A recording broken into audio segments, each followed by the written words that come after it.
Hi guys, so today we are going to be talking about this insane book called Glimpses of Other Realities by Moulton Howe, and this is volume 2, High Strangeness.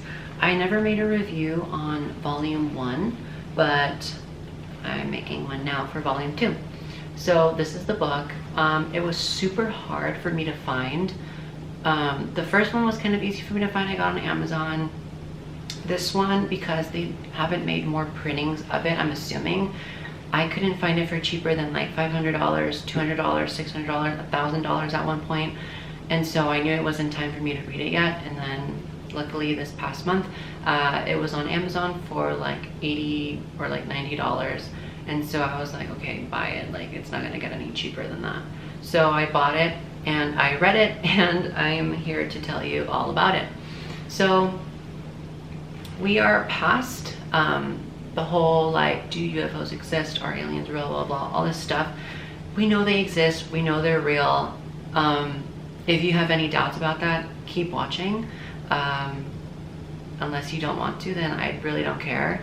If that's not a part of your reality, I really don't care either. But the fact of the matter is, it is in the whole grand truth reality. So even if you don't believe in it, it doesn't really matter, because it's still actually a real thing.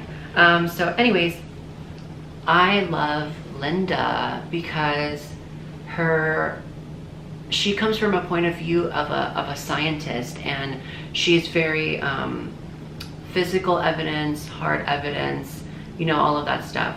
So volume 1 focused more on animal mutilations and like how, and crop circles, and it kind of focused on the ETs. But this one focuses a lot more on the ETs.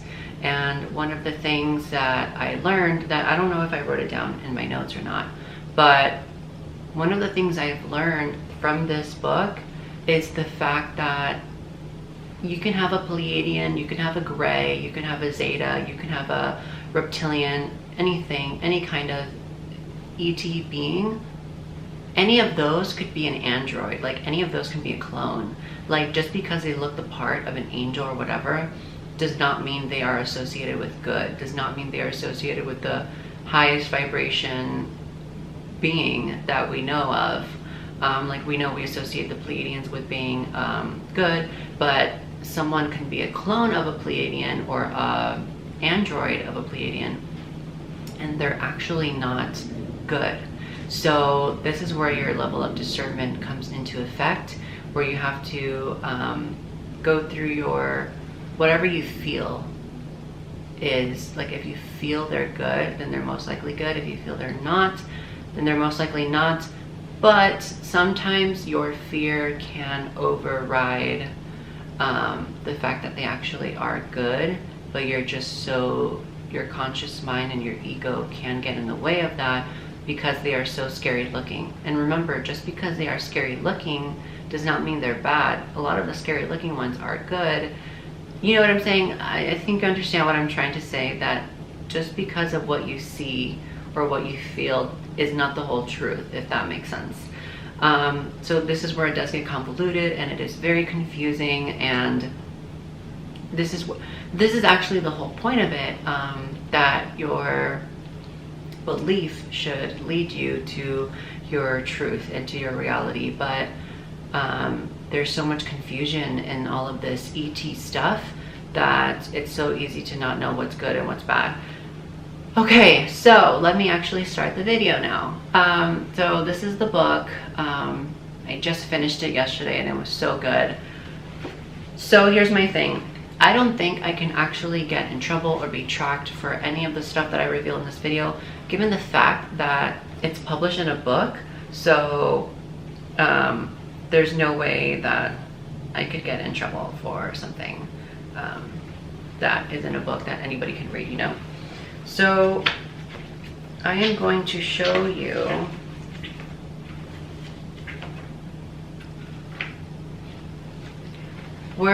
so we're basically in my kindergarten class. We're going to read, I'm the teacher, and we're going to read a lot of this book, okay? So so here I have in my notes. Okay, so I'm reading directly from the book.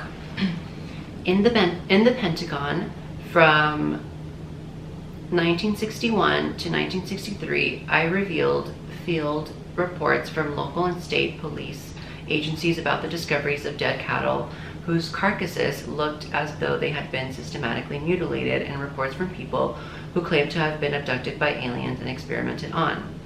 One of the common threads in these stories were reports by the self-described abductees of being subjected to some sort of probing or even a form of surgery with controlled, intense, pencil-thin beams of light, which Colonel Corso, associated with the laser instrument, reviewed from downed spacecraft.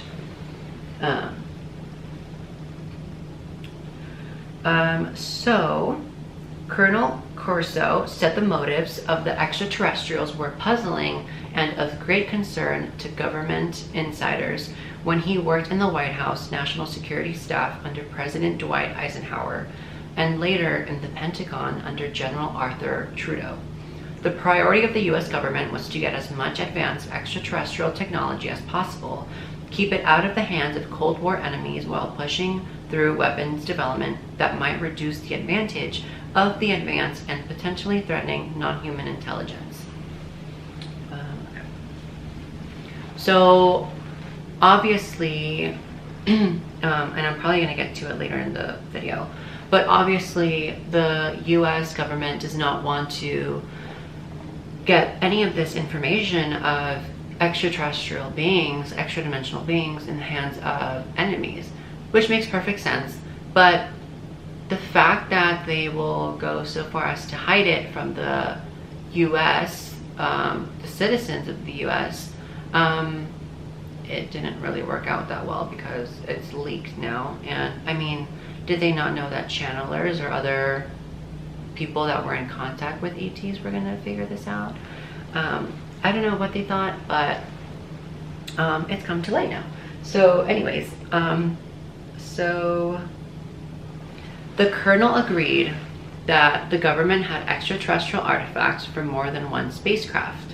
He said that during the Norton Air Force Base testing, it was discovered that the entire vehicle functioned just like a giant capacitor. The craft itself stored the energy necessary to propagate the magnetic wave that elevated it, as if gravity was being folded around the outside of the wave that enveloped the craft. Somehow the pilots became part of the electrical voluntary muscle to move. The colonels told me how amazed military and science investigators were about the spacecraft functioning as an extension of the being's neurological systems, including their molecularly aligned and strengthened flight suits and hand-imprinted control panels. So, something that I have to say is that no, I'm not going to be mentioning the sources that she gets all this information from. They're all credible sources. They are all credible sources, okay? There's a lot of sketches in here in full color and full print of ET beings and of so many things. Like, one of the things that I'm not going to mention here, straight from the book, but I will mention it now, but I'm not going to quote it from the book. But one of them was that one of the bases is in California, and the entrance into the base is from a normal looking house.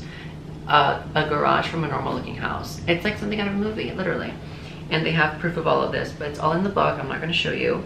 But I'm not going to be mentioning the sources in this book. I'm going to tell you the pages, I guess. So now I'm on page 24. So when you get the book yourself, you can look to where I was reading from in this book video. But the sources, they are credible. I'm just not going to mention them just because I don't feel like it. So take it or leave it. I really don't care. So before 1971, government insiders produced training manuals about recovering extraterrestrial entities and their technology from downed craft, which in some instances were shot down by direct military action. One such document is the restricted SOM 101 Majestic 12 Group Special Operations Manual, Extraterrestrial Entities and Technology, Recovery and Disposal, Top Secret, Magic Eyes Only. The training manual clearly defined the United States government's denial and cover-up strategy about extraterrestrial recovery operations. The official government policy is that such creatures do not exist and that no agency of the federal government is now engaged in any study of extraterrestrials or their artifacts. Any deviation from this stated policy is absolutely forbidden. Okay, now I'm going to page 71.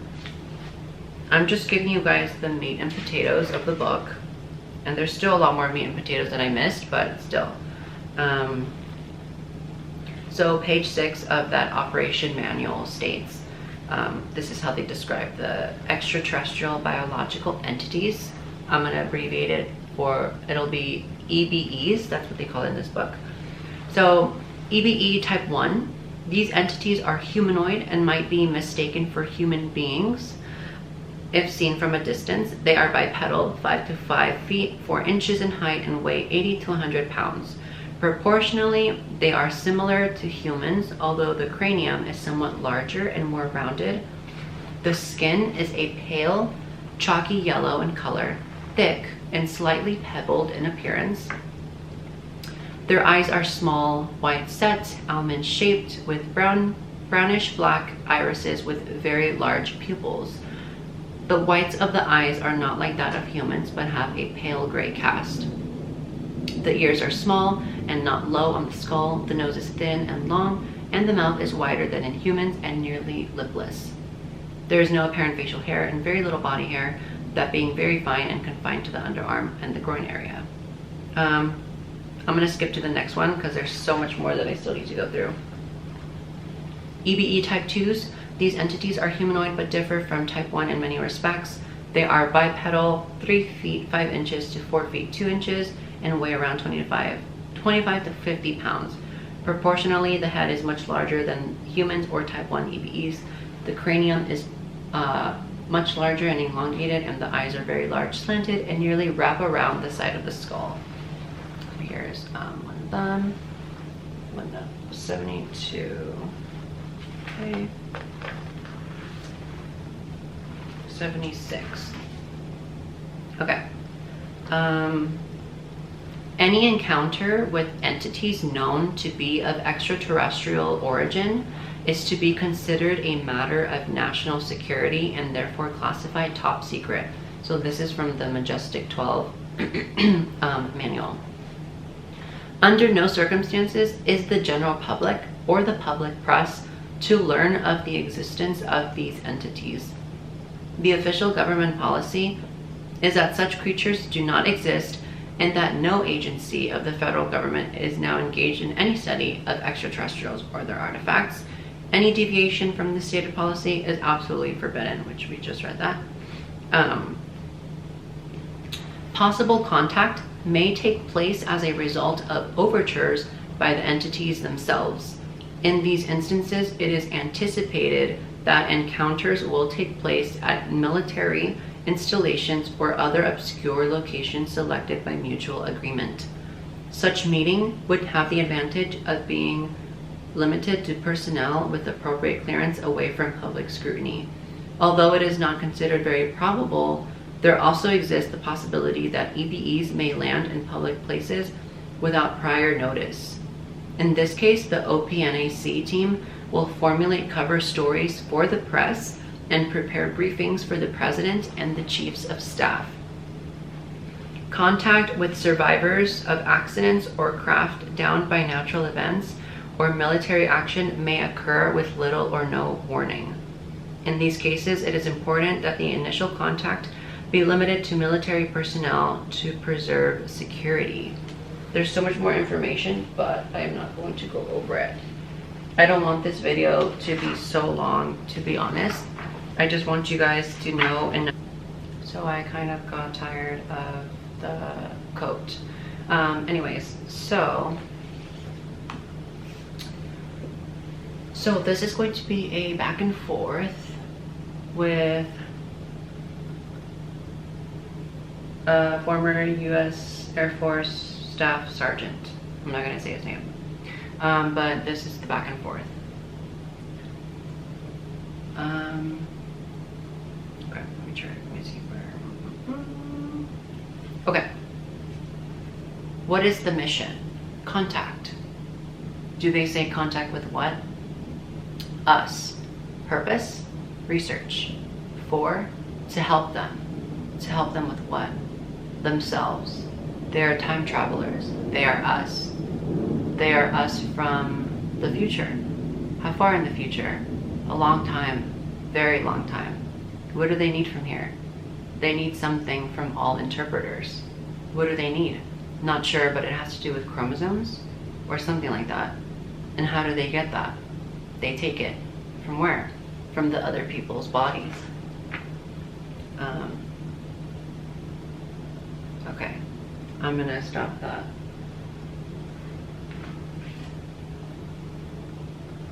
It was just crazy for me to realize that a sergeant, through hypnosis,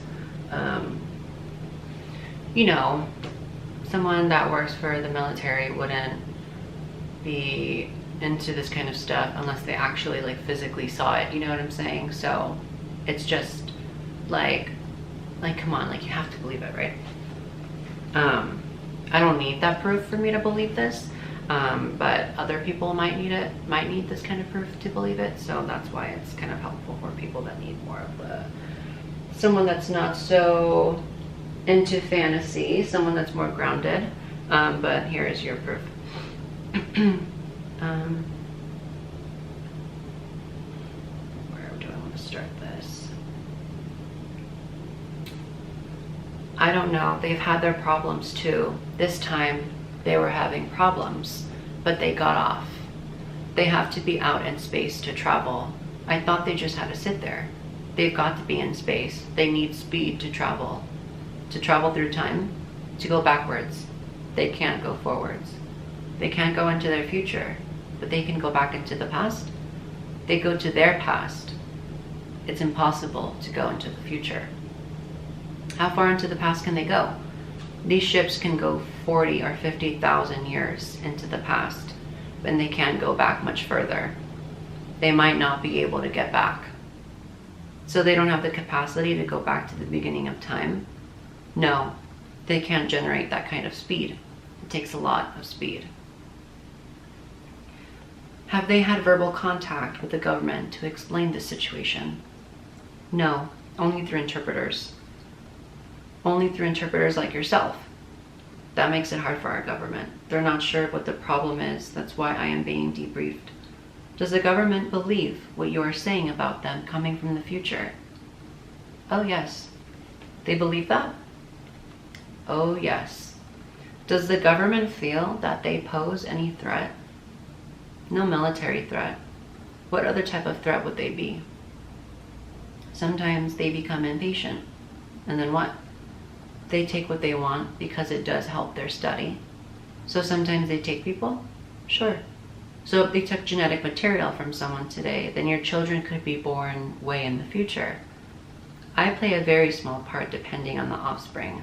I might be responsible for their offspring, but it is 30 or 40 generations down the road who is responsible for parenting. That's the person who could accept the timeline. Why do they come back so far? So it doesn't affect the timeline. The farther it is, the better, the least effect it has on the change in the future. They don't want to change the future. So it's not that it's not impossible to change the future. They can't control it. It's too cumbersome. They're not tampering with it. That's why they come back so far. Does that make sense? Okay. That was 104 and 105. And now I'm going to 110. Okay.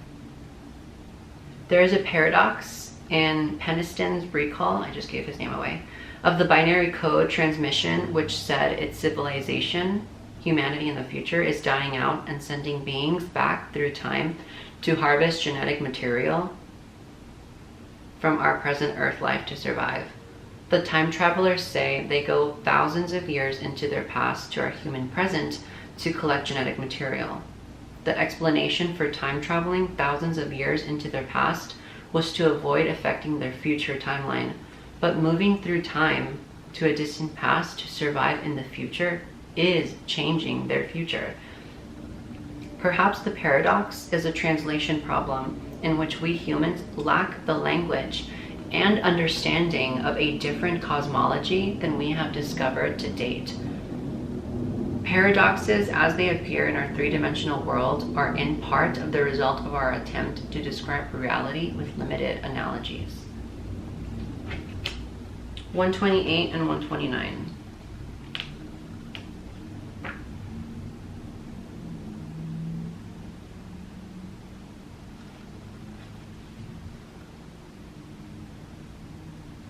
Oh, okay. Do you guys remember the book review that I did for the Yellow Book? I didn't know how real that was until this book confirmed it even more, and that the Yellow Book is an actual real artifact. So here, let me tell you all about it. I have held an Eben communicator, Eben meaning like extraterrestrial biological entity. I have held an Eben communicator that's called the Yellow Book. I guess because the letters and words look like yellow light. The book doesn't have any pages. It's a rectangle about 15 inches by 19 inches. If you saw it laying on a table, you would think it was a flat piece of plastic with a light gray metallic sheen. But when you pick it up in your hands, the words start appearing and they are a yellow color. You move your eyes along as the words appear and they just keep coming as you read. Once you get to the bottom, the next page starts, followed by the next page and the next page over and over on the same surface. I don't know how it works. But when you turn it over, there are 3D holographic photos or something that seem to pop upward in the air. You're supposed to be able to control the sequence by knowing how to move the book at different angles. I was told the Ebens know how to capture time and play it back in three-dimensional images.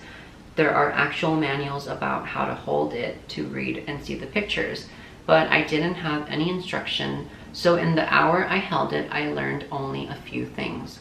The Yellow Book had Earth history, including Christ, who the book said was put here by the Ebens to teach humans about love and nonviolence, but humans killed him anyway. The Yellow Book even showed how things were built from foundations to pillars coming out of the ground to a finished building. How do the Ebens communicate in English or any human language? I don't know. I don't know how the translation works. When I read the Yellow Book, it was in English.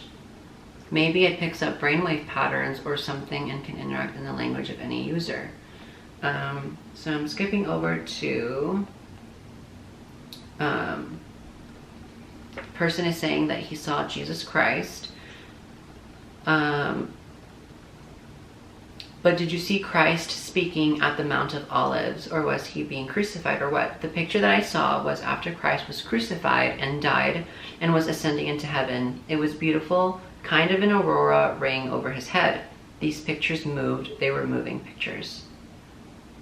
Yes, I saw Christ up in the aurora light, and there were people on the ground, and the people were moving. It's kind of like when you were a kid and got the things that you put the round circles of pictures into and click to see different images. But this had dimensions and it moved.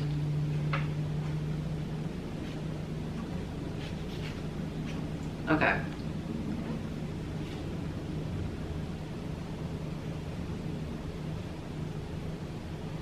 But Sherman, if extraterrestrial biological entities that you call Ebens are so concerned about atomic testing and have been manipulating DNA and already evolving primates for eons and actually made Homo sapiens, who inspired Einstein to come up with E equals mc squared that could potentially destroy us and the Earth? I don't know, but I've been told there are time cycles. The Ebens know what happened in the past, and they know what will happen in the future, because they understand that time spirals go around and around, and that the same type of events happen at specific points in the spirals. And they want to somehow change the catastrophes that await mankind. So they are now trying to influence us and convince us that we have to change because they know the future and we don't want that future. They don't want us to continue on this same destructive path. They don't directly interfere, but try to convince us to change things.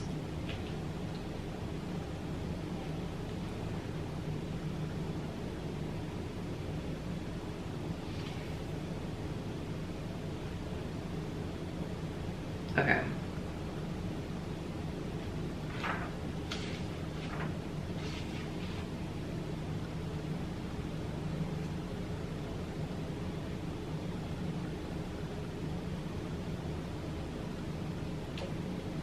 Okay. I think the EBE type 1 and 2 are connected,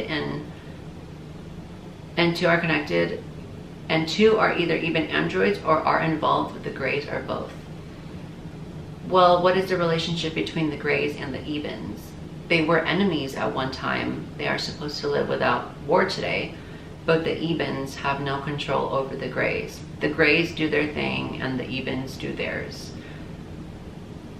So to the best of our knowledge, no cooperation exists between the different alien groups. And I think there was a war about 6,000 years ago between the Ebens and the Blondes over territorial rights to a planet somewhere. I don't know if it was out at Zeta Reticuli or around here or what.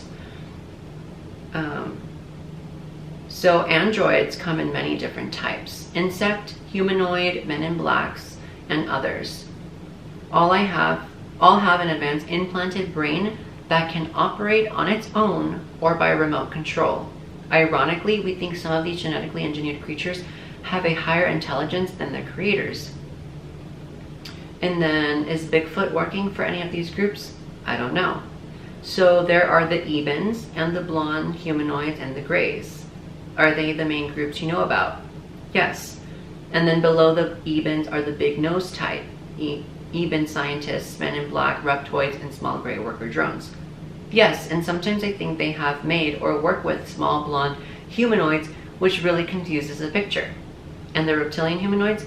Well, the androids can be reptilian. Both groups, the Ebens and the blonde humanoids, can make robots or androids that can be anything they want them to be. Both groups know how to mix and match genomes and DNA easily. Remember, they are millions of years advanced beyond us. Did you learn anything more about souls and containers? It said in the Yellow Book that the Ebens are concerned about human souls if our particular species continued on its course. They are afraid we would damage our container bodies, and that could damage the souls. Our body containers would damage our souls? Yeah. How? I don't know. I realized the containers are the human bodies, and that was why they were so concerned with what we have been doing, the wars and so forth. They are afraid that the souls will be damaged by our containers. One of the MJ-12 guys who had seen more of the Yellow Book talked to me about an analogy. He said that when you put something in a container and you pour it out, there's always some residue that remains. Something remains in that soul. So when you pass the soul on in different containers, it picks up the residue of all the different containers it has been in, and a little of each remains and stays throughout. I guess there's an eternity. There's no end. That's a question I asked him. Does the soul wear out after so many recycles? And he said, no. No. Souls never wear out. The Supreme Being makes sure that does not happen. Oh, okay. So I asked Sherman, is there a devil out there somewhere? There is an evil force. Even the Ebens talk about it. There is a supreme being, and then there is the evil one, the evil entity. The Ebens are as scared of that evil entity as we are of the devil. The devil or Satan, it's the same. Where is the devil? I don't know. But what worries me is that if the Ebens are scared of it, I'm damn scared of it, because the Ebens can control everything. They have been around the universe and done everything. And if they believe in the same supreme being that we call God, and they say there is an evil one, then there really is a devil. Would the devil be equal to an opposite of the positive God? Or are there two gods? I don't know. You can think about that forever. There's another thing that puzzles me. The Ebens say that everything that occurs in our time span has already occurred before. Everything that occurs in our time span has occurred before. Right. I guess it means we're just right in the middle of a huge big circle, and it just goes around and around again. And the way I see this is that Earth was created, and one day 5 billion years from now, the sun is going to expand and Earth will be engulfed and destroyed, and everything goes back into a big bang and everything starts over again.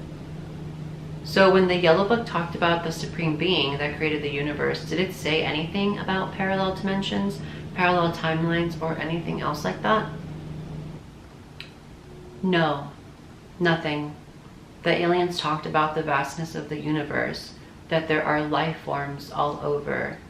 It talks about a Supreme Being creating the souls and creating the containers and distributing the souls to the containers. To the Ebens, it's just basic facts. Sherman, if you know all this, does the president too? No. Vital information about the 4 questions can be hidden from even the president. He is treated on a need-to-know basis, and real answers are often hidden between the lines.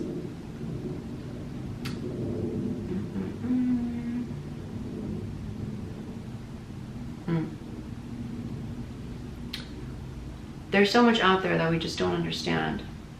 If there's finite, not infinite, finite. If there is a finite number of souls, and the Ebens are concerned about humans damaging souls by damaging our body containers with violence, why do you think the Vatican says there should be no birth control or abortion? It's almost as if the Catholic Church is promoting the creation of containers. In a finite soul universe, that's a difficult position to take, isn't it? It's a good question. I don't know. Has anyone discussed whether the Ebens check out souls the way we check out books for information? No, I've never heard that. Well, some abductees think our bodies and souls are checked out like CD-ROMs so that all experiences and knowledge can be played back. That way the aliens don't have to literally live here to experience and know everything that has happened here over eons. Sparks told me why he thinks most of the time he is actually pulled physically from bed and literally moved through the walls or ceiling, as other abductees have also described. It's their technology. I know that the aliens rely heavily on a created field. This field produces several things: the ability to be invisible, the ability to work in one dimension and be partially in another, and the ability to move us poor humans through solid matter. How exactly it works, I don't know, but I know it's a field. When the field is in action, you can feel it, you can sense it. You almost feel like you are a magnet or static electricity. It takes a wall, as you would normally see it, and makes it transparent. You walk right through it, so it's a field that somehow separates molecules, changes your physiology when you're in it. Linda, sometimes I think there are governments within governments within governments. Number 1 is the US government, the one we, the people, deal with at face value. Number 2 is the government that covers up things like Roswell and downed alien craft. And number 3 is the government I call the BBB, the Black Budget Boys, or the Secret Club.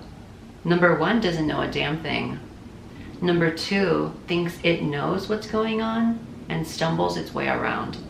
Number 1 and 2 aren't even aware that number 3 exists. Let me tell you, I 100% believe that. I 100% believe that that's how it's set up.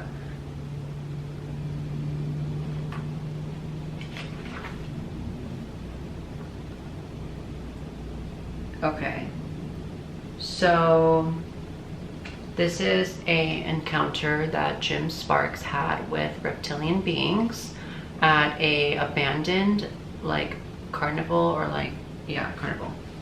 This is what they told him. We would have given it to you, but we knew it wouldn't have meant anything unless you earned it. It was the only way you could possibly understand what you have been a part of and what you have to do. This is what they look like. It's on my Instagram if you want to see a better photo. So they had a hologram of a human face superimposed on top of the reptilian being, and it was radiating light, but Jim was able to tell the difference between the human and the reptilian. He obviously could see through the holographic imaging. They said, there are some things you need to understand. Yes, it's true that we have been in contact with your government leaders and heads of power. It is also true that agreements have been made and kept secret from your people. It is also true that in the past, some of your people have lost their lives or have been badly hurt to protect this secret. Our hands had no part in this. We contacted your leaders because your planet is in grave trouble. Your leaders said the vast majority of your population wasn't ready for anything like us yet. So we made time agreements with your leaders as to when your people would be made aware of our presence. This part of the agreement has not at all been kept. It was also agreed that in the meantime, steps would be taken to correct the environmental condition of your planet with our advice and technology. We say advice because we respect the fact that this is your planet, not ours.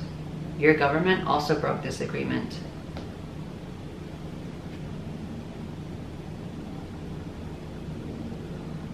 You aren't giving up on us, are you? No. We are now concentrating our energy on the average person. Your air, your water are contaminated. Your forests, jungles, trees, and plant life are dying. There are several breaks in your food chain. You have an overwhelming amount of nuclear and biological weapons, which include nuclear and biological contamination. Your planet is overpopulated. Warning, it is almost to the point of being too late unless your people act now. There are better ways of deriving your energy and food needs without causing your planet any damage. Those in power are aware of this and have the capability to put these methods into worldwide use. Why aren't we doing it now? Those in power view it as a military and security threat.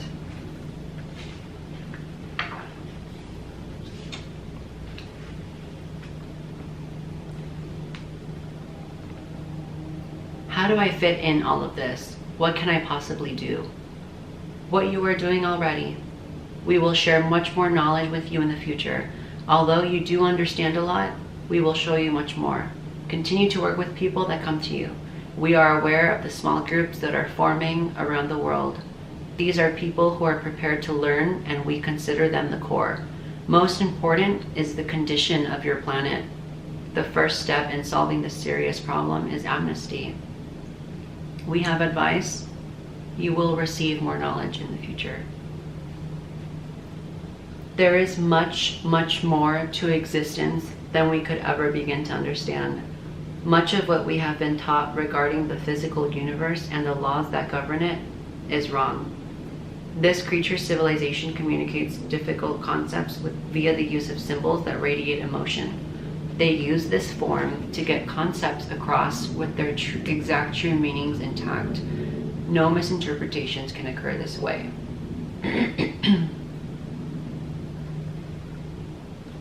The universe is built on sound patterns, which is why so many different worlds, dimensions can exist in the same space.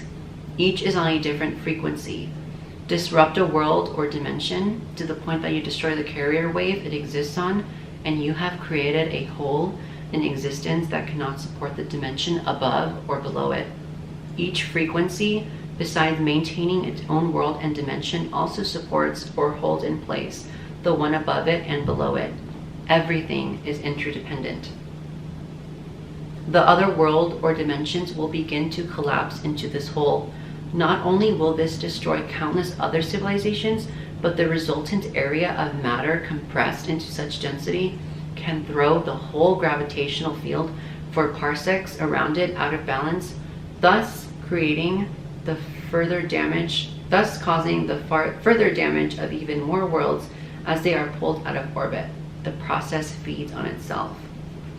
There are countless worlds and dimensions occupying the same space without being aware of one another because of having their own individual octaves. This octave frequency holds the world or dimension in place and causes it to exist safely without interfering with or even being aware of other worlds around it. This frequency acts as a buffer zone to keep everything in its place. Do anything to disrupt it and you begin a collapse that starts a deadly chain reaction. If the density of this collapse reaches a certain weight, space-time itself begins to collapse. Whatever the experiment is that our government is involved with in outer space, if successful, it will change the density of matter to such an extent that the chain reaction started will not be able to be stopped by anybody in any world or dimension. There are literally hundreds of different alien life forms here trying to stop what is happening, as it is putting their own worlds at risk. Some, as I had mentioned in earlier letters, are not supposed to be interfering, but are doing so anyway. What they are all trying to do is to stop the ripple effect that will emanate outward from us should this experiment succeed. Crop circles are a message to the people here now, subliminal messages. Everybody that's connected with this relates somehow to one of the symbols, either a whole thing or a part of it.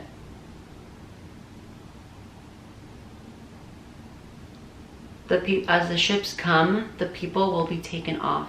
Just as the ships go by, the people are taken off, just gone. They don't take anything with them, not a thing. It's just like it sweeps over the entire planet. All these huge ships, and they lift some people off.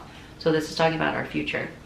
And are there beams involved? I don't see any beams. It's like they're just dematerialized from one place and materialized into another. They're just gone. Do you have any impression of what the governments of the world do when the city ships come? Nothing. They can't. Nothing works. They can't fire any weapons. They can't do anything. From that time on, nobody will be shot. Nobody will be murdered. No weapon will work anywhere on the planet. I mean, they might as well go out there with sticks and stones, and then even that wouldn't do any good. Is a Christ-like figure going to appear? Yes, and the tan gold sandy-haired ones are the main ones. Probably several times in different areas will the Christ-like figure appear. It will be like a soul recognition of knowing exactly who that is the moment they see him. I don't know why he would be appearing anyway. The people that are going to be taken off are going to be taken off, and it's too late, so why bother? It doesn't make sense. I was shown Jesus appearing in the sky in the future, standing upon a cloud. He simply raised his arm slowly above his head, looked skyward, and said, "It is finished." He then blinked out of sight.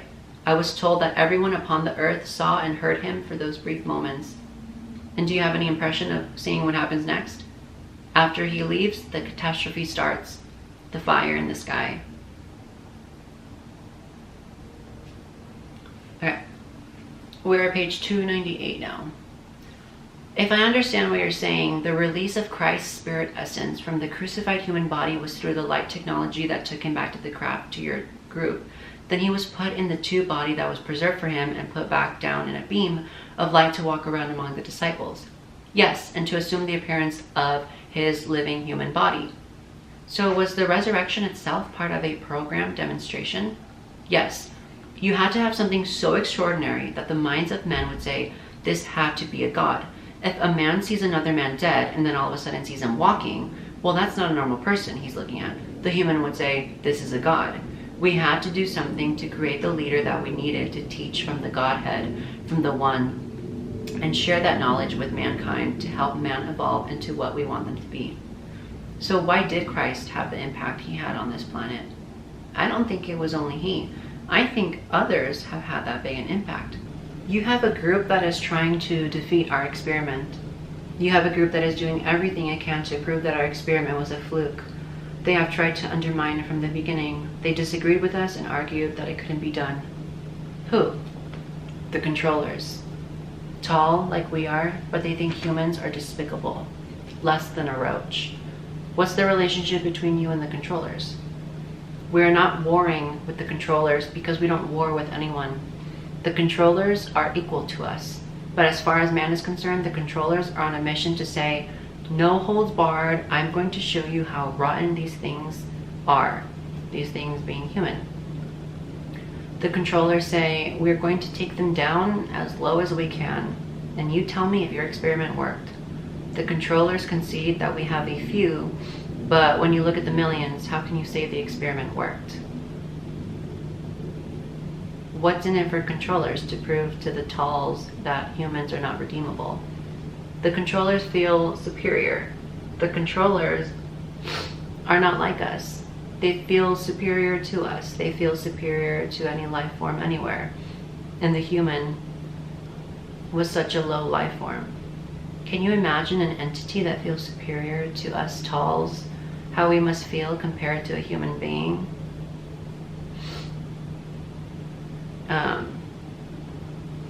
Yeah, so basically this whole page is just going to show that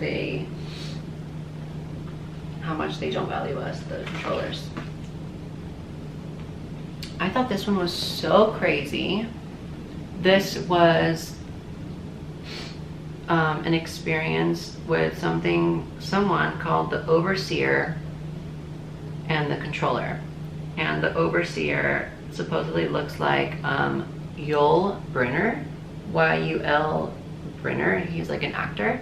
And this was so crazy because it says here that the overseer oversees the power of life and death like God. He watches and makes the final judgments and decisions. He feels no sympathy for me, only sorrow. And it was just so crazy. Sorry, my nose is itching. It's just so crazy, like the fact that there was like a God type creature entity with this guy's experience. It was so weird. But you can read more about it yourself.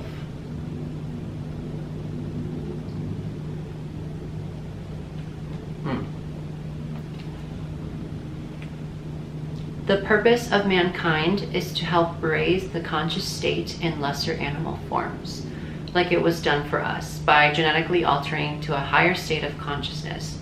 We are to colonize the planets in our solar system after bringing them to a more habitable state, which we can do with chemical alteration. By providing more habitat for more species, we are fulfilling the role in which God intended us to have as caretakers. We were to be the caretakers, not the destroyers. We were designed to be the workers in the grand scheme. Man is a product of a genetic manipulation. Something happened in man's history whereby he was abandoned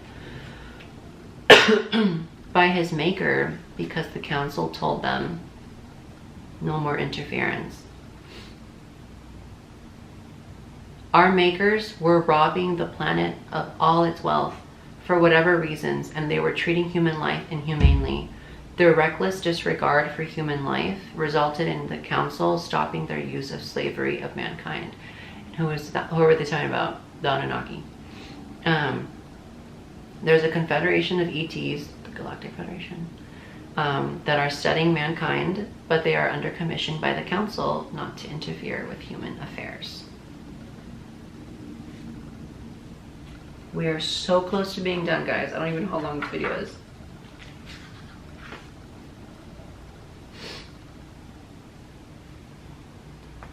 Ray Fowler speculated that the alien purpose is to preserve human genes for existence elsewhere because of an impending extinction on Earth.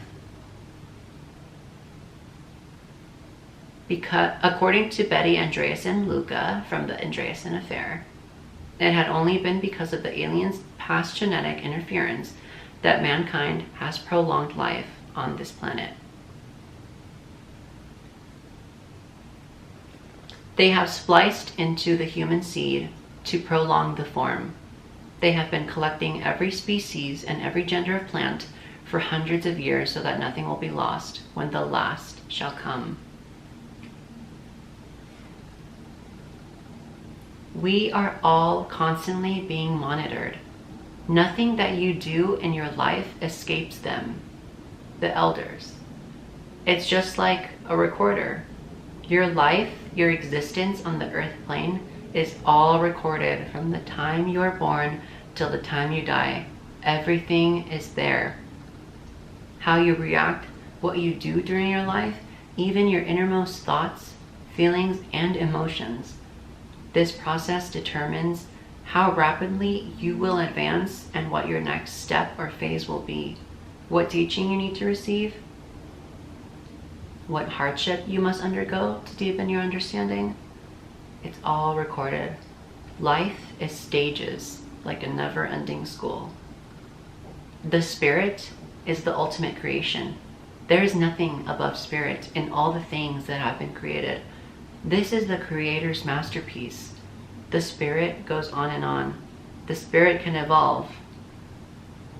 It can overcome evil because it has existed in different bodies at different times.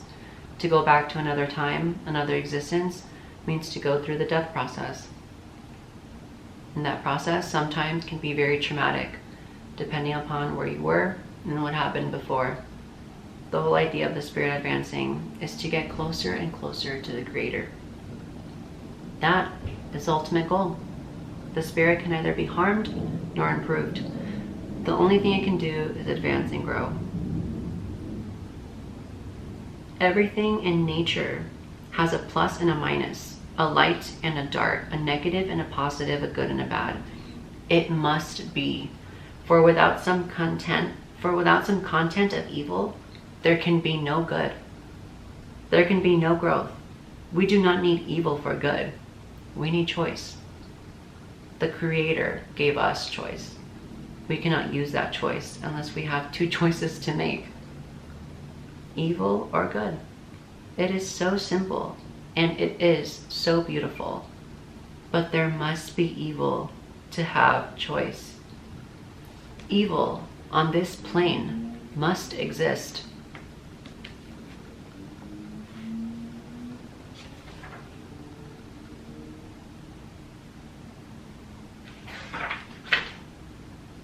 As the population of this planet increases, there will be those that have plenty. There will be those who are greedy. There will be those that have not and are starving or will starve. There will be much dissension.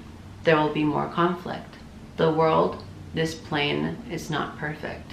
There will be evil, but there will come a time when evil will be wiped away. When that time comes, our growth will not cease. Rather, we will advance into further planes of existence. The people of this plane as a whole are not very advanced spiritually. Technology is advancing. Spirituality, unfortunately, is not keeping pace. Man is developing many things which are harmful to him, which he does not understand. Man needs spiritual growth badly.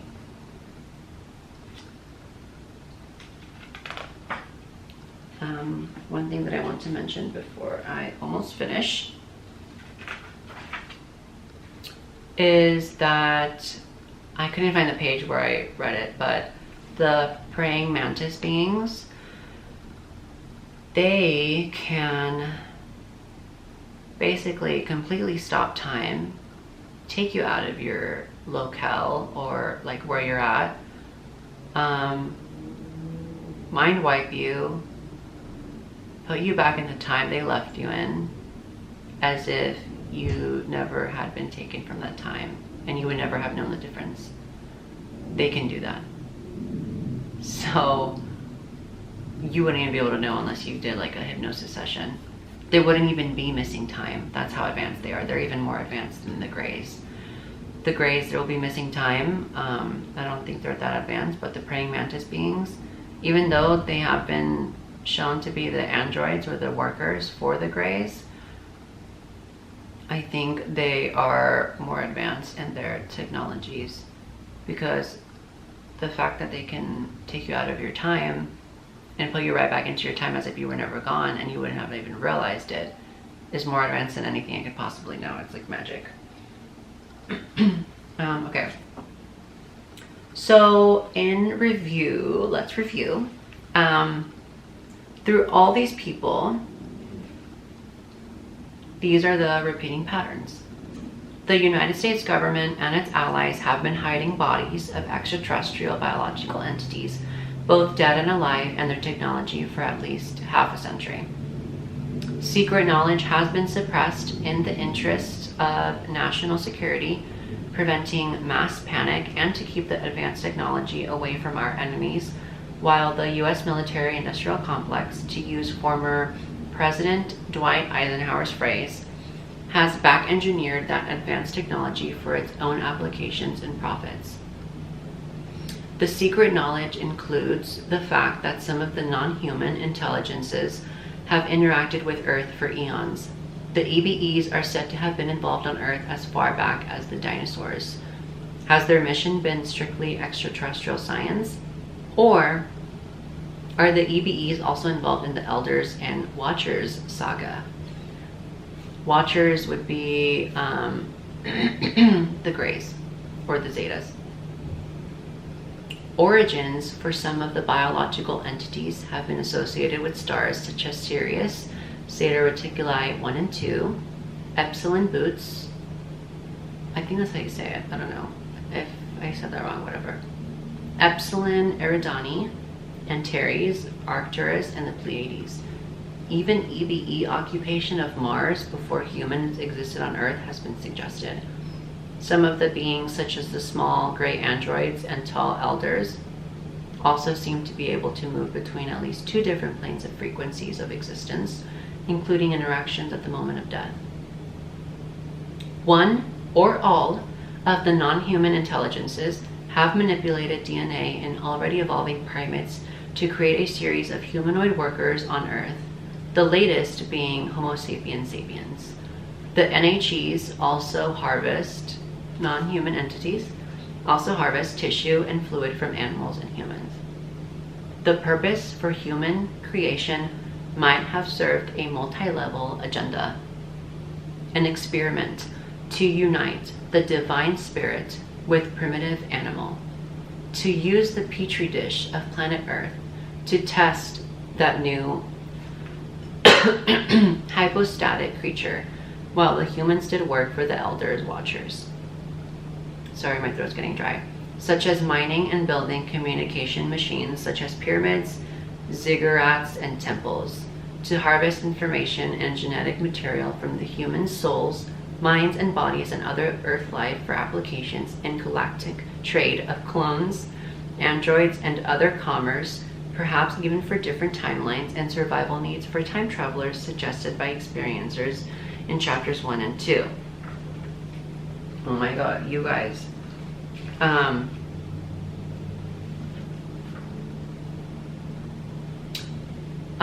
One more thing was, one of the experiences that I didn't mention was being taken on board a craft, having your soul be put in from your current body into a cloned version that looks identical to you. But this has happened to beings that are very important for the future of mankind. Why are they important? Because everything is intertwined, and they're important for a reason. Their bodies were like sick or whatever. The point is that their soul was being transferred from their current body into a new cloned body that the Greys created from genetic engineering, that they created a whole new version of them, but it's the same version, if that makes sense, but just a newer body, so that that soul can continue living on in this earth as it was contracted to do. Okay, so that's another thing that can happen, and you wouldn't even freaking know it. That happened to you. This is the very last thing. Our universe is paired to another one too, which is completely opposite of this one. There, the skies are glowing white with dark suns, colors are indescribable and iridescent, and time flows to the past. Like a conveyor belt, at the moment of death in our universe, we move through a tunnel into the mirror universe where it's all light. There, time moves to the past and souls return back here. So wild. So that is glimpses of other realities for you. And I'm trying to get closer. My feet are like asleep, literally. So that is the book, and you just need to go get it. You just need to read the book yourself. Like, you just need to read the book yourself. Talk to me in the comments below, and I don't want to hear any of your negativity, by the way. No, I do not. I will most likely delete it, or I will block you, because I don't care what you have to say, because this is real. Okay, so have a great day, and I hope you guys read the book.